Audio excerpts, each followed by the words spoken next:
Hi, my name is Isabella, and I'm here today with Dr. C.K. Lee, whose work specializes in the intersection of global and comparative issues in the context of East Asia. She's here with me today to talk about the policy and power behind an increasingly global China and how its strategies are positioned in the context of Hong Kong. So, Dr. C.K. Lee, what makes China global and not limited to state boundaries? Usually when we think of China, we think of China as a place, a location on the map, is a geographical entity, administrative entity with fixed boundaries, jurisdictional boundaries. The idea of global China is to go beyond this very old-fashioned idea of a country on a map, because the power, the influence, and the presence of China actually goes beyond the borders of China.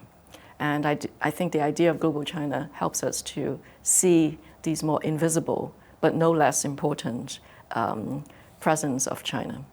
So what led to the emergence of global China, and how do we see it manifest in China's policy today? So global China actually existed before the current period. Under Mao, China was very aggressive in expanding its trading relationship with a limited number of countries because it was during the Cold War and the country still needed foreign currency. And in those days, Maoism was a major ideological export from China to the developing world, especially to Africa, and as well as to this country, the Black Panther, as a social movement, Black Power movement was tremendously influenced by Maoism. But I would say global China as a phenomenon is really only very salient in the recent 3 decades or so. And the reason behind this is because reform in China has produced a lot of excess capacity within the country. And if Chinese corporations want to maintain its profit level, they have to export it to the rest of the world. And that's why we see China pursuing what has been called the Belt and Road policy, basically encouraging a lot of Chinese companies to go abroad and to build roads and dams and all of that. And that is one of the ways for the country to release its excess capacity.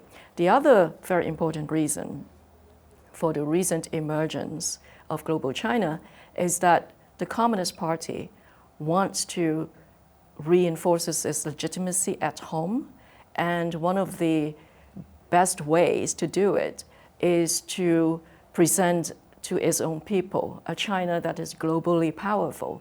And then people would say, oh, the regime has made us look very good in the eyes of the international community, and so we will support the party. So I would say the 2 major reasons are, on the one hand, to overcome problems with excessive capacity, and then the other is to boost its legitimacy at home. In your work, you talk about economic statecraft, patron clientelism, and symbolic domination as 3 different power mechanisms that animate global China. Which do you see as the main driving force behind this phenomenon? I think all 3 are very important because these concepts represent different types of power that China is actually trying to project. And so they're equally important. I can't really point to one of the 3 as the main drivers of the entire project of global China. So I would suggest that we see 3 of them together, and a lot of times in particular country or target, we see 3 of them at work together. So let's say in Africa, where I've done some research, you see soft power, which is symbolic domination, the control of media, the buying up of media enterprises so that these companies, these media outlets would present China's view of the world. So that's symbolic domination. But in Africa, you also see many Chinese-funded projects, which is economic statecraft, using these economic projects to boost its diplomatic leverage over African countries. And patron clientelism. There's a lot of economic exchanges with the African elite to buy the goodwill so that these elites would do the bidding for Beijing in places like the United Nations. So simply looking at Africa, you see all three working in combination. And so I think it's important for us to keep all three in our view rather than just to see, oh, one is more important and then the other. Much of your current work on global China focuses on Chinese policy towards Hong Kong. Why is Hong Kong an important site to investigate this global China? Hong Kong is absolutely critical to China's project of projecting itself globally, because Hong Kong has been for many, many years, even decades, has been the gateway to the world for the Chinese economy, for Chinese culture, for Chinese people, for the Chinese diaspora. So in this day and age of global China, Hong Kong has always been the broker for international companies to go into China. They would set up shops first in Hong Kong and actually send investment into mainland China through Hong Kong. And that's why you see Hong Kong is such a global city with many headquarters of all the major corporations with an eye towards the Chinese market. And so when I look at global China, you can look at the statistics for Chinese companies to raise capital, the IPOs of Chinese companies. The majority of these IPOs were raised in Hong Kong. And so you can see Hong Kong as the financial center basically is the engine, the financial engine for global China. As well as a lot of Chinese elite would go out of China through Hong Kong, because in Hong Kong you have all the intelligence, information about market, you have all the professional expertise that your company would need to become global. So Hong Kong is the gateway for both directions of the traffic, the West to China and China to the West. In your most recent book, you describe Hong Kong as restive. Why do you use this term? I use the term restive to describe Hong Kong because in the past 20 years, since the end of British colonialism, we have seen the rise of a post-colonial generation. These are Hong Kong young people who grew up under Chinese rule in a very free and liberal environment, because China has promised Hong Kong one country, two systems. All the liberal institutions have been in place, and Hong Kong is one of the freest societies on earth. And so they were very used to this kind of free environment. And when China increased its intervention in the past 20 years, this generation rose up to rebel against that kind of intervention because they wanted to preserve the way of life that they are used to. And they saw Chinese intervention as a kind of alien intervention, and they wanted to protect their homeland. And so there is this conflict between this generation together with a big part of the middle class who didn't want to be ruled by an authoritarian regime. And so in the past 15, 20 years, we've seen Hong Kong becoming a very restive place. The Washington Post called it a city of protest.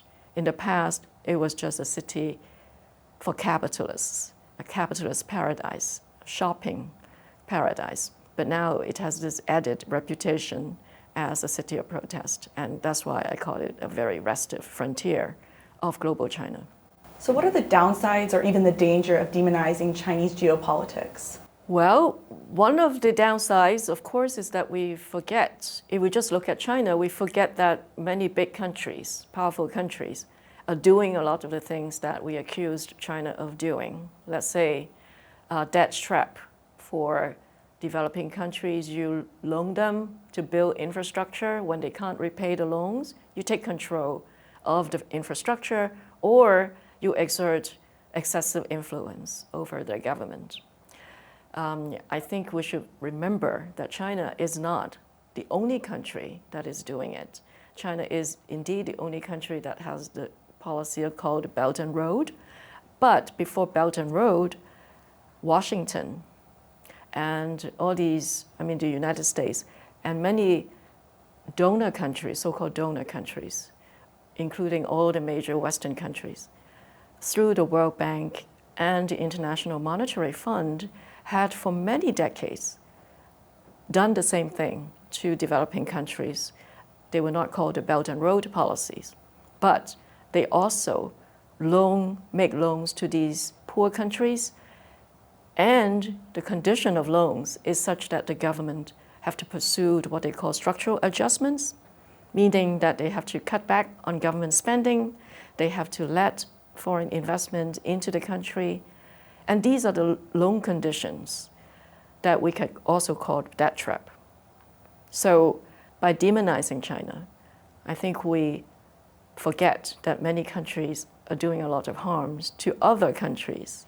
If we demonize China, we would lose sight of the bigger picture and all these other countries that we also should be critical of. So over the past 20 years, we've been talking about global China in the context of Africa, in the Belt and Road Initiative, and now in Hong Kong.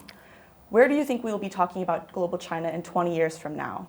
Well, I think we'll continue to talk about these places that you mentioned in terms of global China, but I think as we speak, there are new terrains of competitions between China and the West, and that will be the subject matters for discussions on global China. And I'm thinking of renewable energy and technology, green technology, climate crises, and also all kinds of standards. I mean, these are less visible competitions between the West and China. Standards in terms of human rights standards. And there has been lots of battles within the UN or in UN-affiliated platforms where China has been fighting the West in redefining what human rights mean or what cybersecurity means. So China is trying to set standards in a lot of different international arenas and issues. And so I think global China will be discussed in those terms as well, and not just in terms of investment in Africa or intervention in Hong Kong. And so I think renewable energy, green technology, these are the sites of competition. So wherever you have competitions between China and the West, you'll see discussions about global China. The growth of a global China that transcends national boundaries can be understood on varying levels and through multiple means of influence, both domestically and internationally. This phenomenon has also been a driving force in the transition in policy towards Hong Kong, where we see the ongoing interplay of two systems under one ultimate jurisdiction. Dr. C.K. Lee, thank you for your time with us today. Thank you.